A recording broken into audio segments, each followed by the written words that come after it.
voilà, comment tu le vois là? Bon, vous faites un début de saison plutôt cohérent. Ouais. Vous avez 2 matchs à la maison. Donc Ouais. déjà, il y a une grosse pression sur vos épaules parce qu'il faudra gagner ces 2 matchs. Ouais.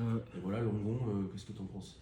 Langon, moi je pense que c'est comme une équipe qui est opportuniste, qui match très très bien, parce qu'au final on voit qu'ils sont pas du tout largués, ils ont fait des belles victoires, ils ont été se les chercher.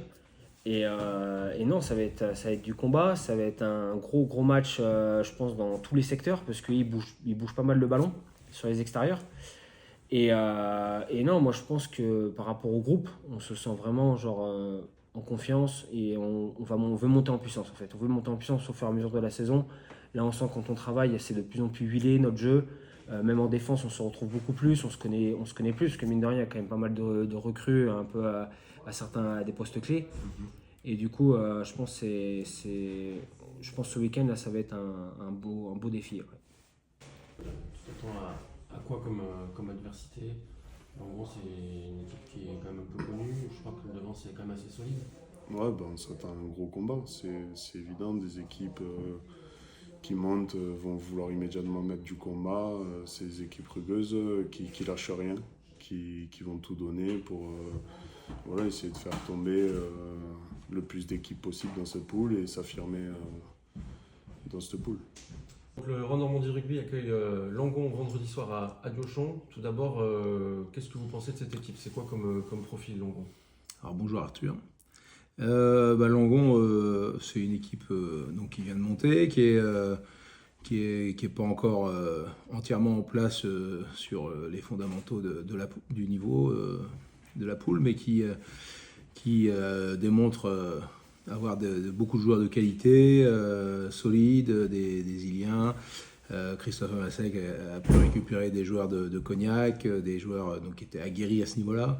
Il a un carnet d'adresses pour l'avoir côtoyé à Rouen assez impressionnant. Donc, j'ai pas de souci sur le fait qu'il nous proposera un vrai duel avec un vrai match engagé. Justement, est-ce que ça change quelque chose de bien connaître l'entraîneur d'en face? Vous savez plus ou moins du coup à quoi vous attendre? Bien connaître, oui et non. Bon, j'ai côtoyé un an.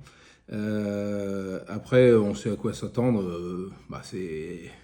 Ils vont faire ce qu'ils font d'habitude. Hein, donc, il a beaucoup de petites animations autour des touches, de la conquête, pour prendre, pour surprendre l'adversaire. Et bon, faut s'attendre à tout ça. Et puis à éviter de tomber dans un faux rythme, dans des pièges de jeu qui nous feraient faire des fautes.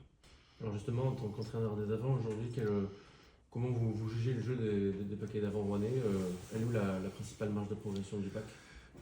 C'est dans la régularité. On fait des belles choses, mais on n'arrive pas encore à être régulier sur l'ensemble des matchs, ni sur la répétition des matchs. Il y a encore beaucoup trop de déchets en conquête.